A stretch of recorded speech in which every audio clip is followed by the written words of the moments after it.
Today I'll be discussing Philip Roth's 1997 novel American Pastoral and how it situates within the larger canon of Vietnam War literature.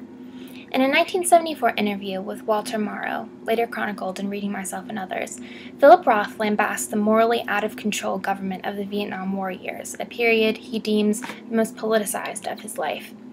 Describing 1960s and 1970s America as a foreign invader, Roth recalls the sense of virulent dispossession and powerlessness that typified the anti-war movement. That slippery subject of the Vietnam War most acutely manifests itself in his American Pastoral, published in 1997, and The Human Stain, published in 2000, two novels in Roth's American trilogy, which David Gublar argues represents Roth's first major selfless engagement with the American culture around him.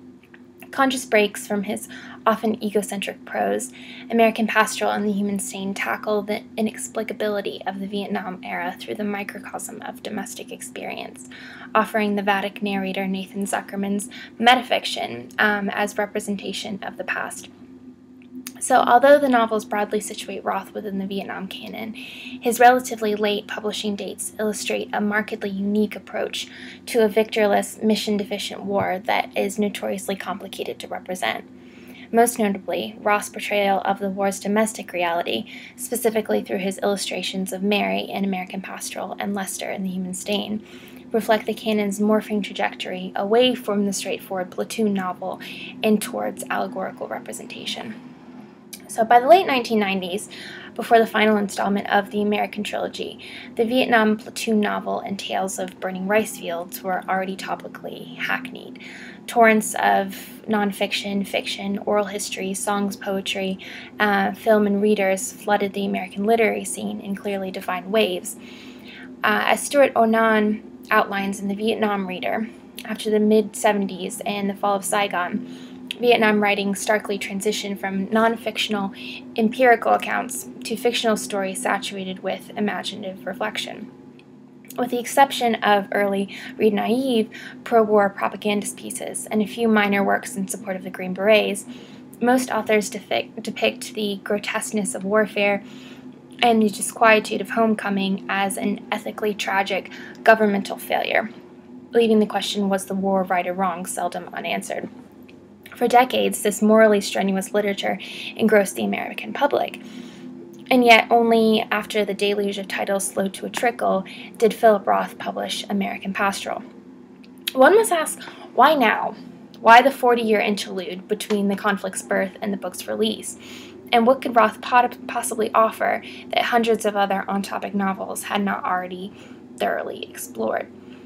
Based solely on his trilogy's publishing dates, Roth's Vietnam fiction falls squarely within the reader wave, late 1980s to present, but it's admittedly reductive to pigeonhole Roth concretely within this category. More accurately, he appears to emulate, intentionally or inadvertently, prosaic and thematic aspects from his literary predecessors, ranging from Tim O'Brien to Norman Mailer, while simultaneously forging a picture of the war that is uniquely Rothian.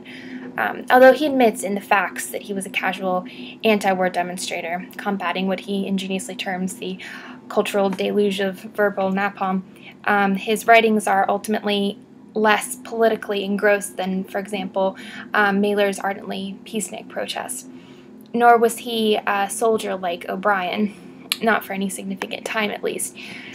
Enlisting in the Army directly after the Korean War, he was promptly discharged with a back injury, making Roth one of the only Vietnam writers never to see action in the war. Even with Roth's prodigious ability to narrativize American political and cultural history, American Pastoral in particular proved laborious to write, indicated by the novel's 25-year gestation period, illustrating the notoriously perplexing Vietnam plagues most writers, and this representational complexity perhaps partially accounts for, even if this is an exceedingly simple explanation, the gaps between the war's end and Roth's publishing dates. In his 1997 work Dispatches, Michael Hare declaims, quote, "Conventional journalism could no more cover the war than conventional firepower could win it. All it could do was take the most profound event of the American decade and turn it into communications pudding." So between a guerrilla Viet Cong army and booby truck jungles, a deeply vague and morally controversial plan to exterminate communism, war footage streaming into American living rooms at dinner time, and the refusal to admit a North Vietnamese victory, representing America's longest and undeclared war, is a literary quagmire. What Hare terms, quote, communications pudding, linguistically similar to Roth's claim, suggests a governmental and media-generated opacity that literature, particularly fiction, seeks to combat. By spending numerous years conceptualizing both The Human Stain and American Pastoral, Roth allows himself to digest, assess, and untangle this historical Gordian knot retrospectively to formulate a comprehensive approach that objects to an incomprehensible war. Uniquely framing American Pastoral through the microcosm of familial domestic experience, Roth relinquishes the traditional burning rice fields and instead situates his grandest Vietnam novel, and arguably his grandest novel ever, in picturesque Old Rimrock, New Jersey. Quote, the joining of the public and the private, claims Roth in an interview, seeing the private drama as a public drama, so saturated by history, implies that the private drama is determined by history. So with the exception of several homecoming works in the 1970s and 80s, remarkably few Vietnam novels illustrate the war's private drama, its domestic reality. And in this way, American Pastoral begins to fill a domestic gap. In the novel, Roth presents Seymour Swede Lvov, a Jewish all-American hometown hero and glove factory owner with a former Miss New Jersey wife, an idyllic stone house, and a daughter who blows the Swede's desired pastoral existence to smithereens. Lvov's radical, stuttering daughter, Mary, bombs a local post office at 5 in the morning, attempting to bring, quote, the Vietnam War home to Lyndon Johnson. In actuality, it's Roth who brings the war home, as he fictionally explodes a general store in suburban New Jersey rather than a Viet Cong camp in Hanoi, quote, transporting the Swede out of the longed-for American Pastoral and into the indigenous American berserk. Through this blast and its aftermath, Roth illustrates the crumbling domestic idealism of Vietnam-era America, with Nathan Zuckerman, Roth's fictional photocopy of himself, navigating the carnage. After meeting the Swede twice since childhood, the writer Zuckerman proceeds to spin an intense mythopoeic fantasy about the Lvovs, based solely on vague gossip and a heightened impression of the Swedes' former football all-stardom. As Zuckerman, quote, lifts the Swede up onto the stage, the yarning begins. Quote, I dreamed a realistic chronicle, Zuckerman asserts, admitting I began gazing into his life. The quixotic nature of Zuckerman's metafiction perhaps accounts for the unilateral portrayal of Mary as a revolutionary, which Mark Schnecker believes is Roth's laboring attempt to, quote, anoint Mary with a distinctive profile. This distinctiveness arguably allows Zuckerman to mold his metafictional characters rigidly, to construct them to fit concretely within his fantasy. Positioning Mary within a historical narrative, Zuckerman deems her, quote, a Joan of Arc of the movement, exclaiming that she is one with John Brown.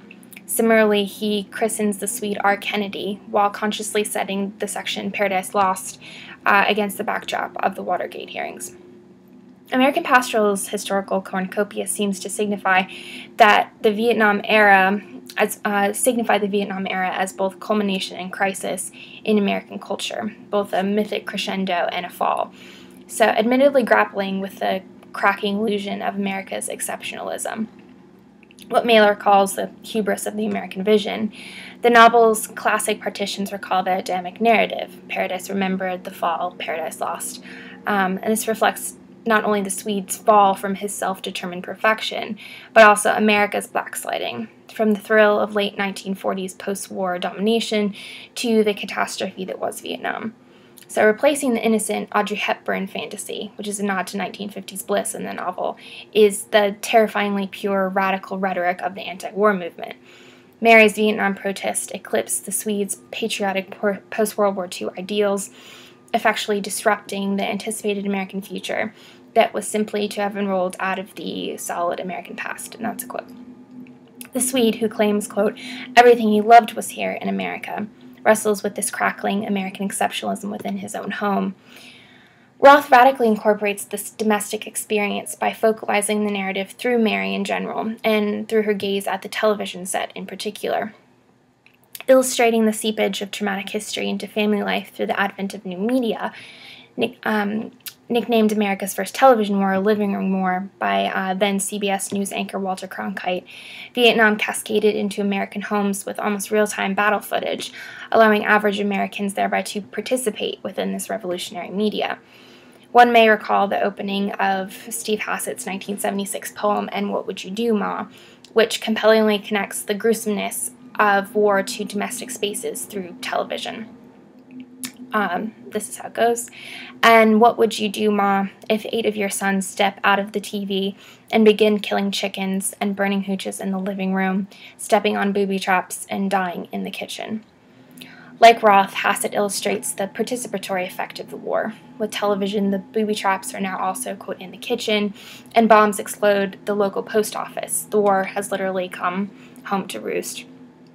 Supplanting the soldier on the ground with the television viewer, Roth flips the traditional Vietnam novel on its head. The immolating monks committing suicide before a crowd of news cameras most fully demonstrate this aspect in American Pastoral. As the Swede notes, quote, once that immolation started up, he found that he couldn't keep Mary away from the television set. Watching the monks' ultimate sacrifice, the Swede reasons, was the catalyst for Mary's radicalism. Whether this rings true or is merely a father's attempt to evade his own culpability, the Swede's insistence that the television permanently embedded within Mary the seeds of revolution illuminates Roth's motives. The transmission of war scenes into the Lvov house through the television is, in fact, metaphorically how Roth frames the novel, outside Vietnam but also wholly within it, as Mary turns their living room into a battlefield, extending the war from Saigon to Old Rimrock, New Jersey. Although few works in the Vietnam canon pertain to the domestic experience during the war, notably even fewer consider the female perspective, which is inextricably linked to the domestic in American Pastoral.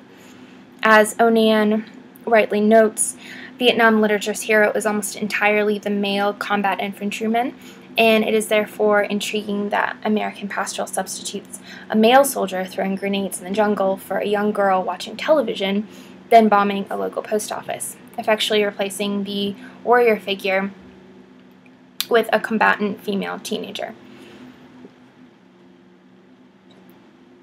So after a thorough search of the canon, American Pastoral aside, one may stumble upon a singularly critically acclaimed Vietnam novel from the female perspective, which is Bobby Ann Mason's In Country. And although I don't have time for a thorough comparison, let's suffice to say that Mason's leading lady mirrors Mary's combativeness, and both In Country and American Pastoral situate their characters within the home.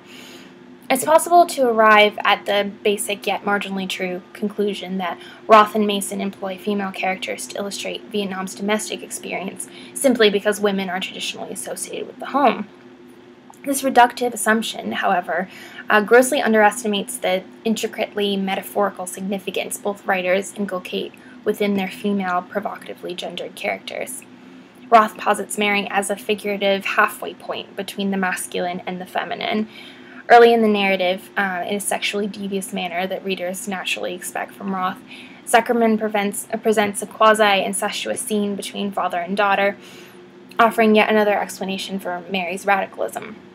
After a sun-drenched beach trip, riding back home in the car, Mary, quote, half innocently, half audaciously, precociously playing the grown-up girl, said, "Daddy, kiss me the way you kiss my mother." Moments later, quote, the Swede looked down to see that one of the shoulder straps of her swimsuit had dropped over her arm, and there was her nipple, the red bee bite that was her nipple. So shockingly, and against his better judgment, the Swede, quote, kissed her stammering mouth. This telling scene, which graphically depicts Mary's prepubescent breasts, the literal buds of her femininity, is further illuminated when compared with a passage later in the novel, retrospectively looking at his child as a baby through the lens of his daughter as a teenager. The Swede remembers, quote, no fat, not an ounce anywhere, the cleft, as though an awl had made it, that beautifully beveled joining that will pedal outward, the lovely dormancy of the invisible bosom before the swell begins, all the turbulent wanting to become blessedly, blessedly dormant. Yet in the neck somehow is the woman to be, there in that building blow of a neck ornamented with down, the face, that's the glory. So the same glorious face Mary hides beneath her veil as a Jane. Everything he had hoped for, she blasts to pieces. Here it appears that the seeds of Mary's femininity are about to sprout. Her newly grown flower, quote, will petal outward with time. What a disappointment it must have been for the Swede, his daughter never truly developing into the potential woman he envisions. Instead, she transforms into a brutish teenager, characterized by the oft-repeated "she'd gotten so fat," shedding this image later for her equally unfeminine, tall, emaciated physique. As a Jane, she even eradicates her womanly locks. Quote, her hair was still blonde like his, but long and thick no longer. Because of the haircut, there was an act of violence itself. What the novel intrinsically asks, what stunted her feminine growth? What radically curbs the potential she so obviously displayed in infancy? Altogether, Mary's excess or gauntness appears wholly unnatural, and through her defeminized body, Roth executes a crucial metaphor. Mary's fatness, it seems, derives from her consumption of the war, internalizing every negative aspect of Vietnam as fed through the television set, just as her anorexia is a literal purging of her wartime violence. Schenker's argument that Mary singularly embodies the, quote, distinctive revolutionary profile may indeed hold true, plainly because all other budding parts have been squashed by the war.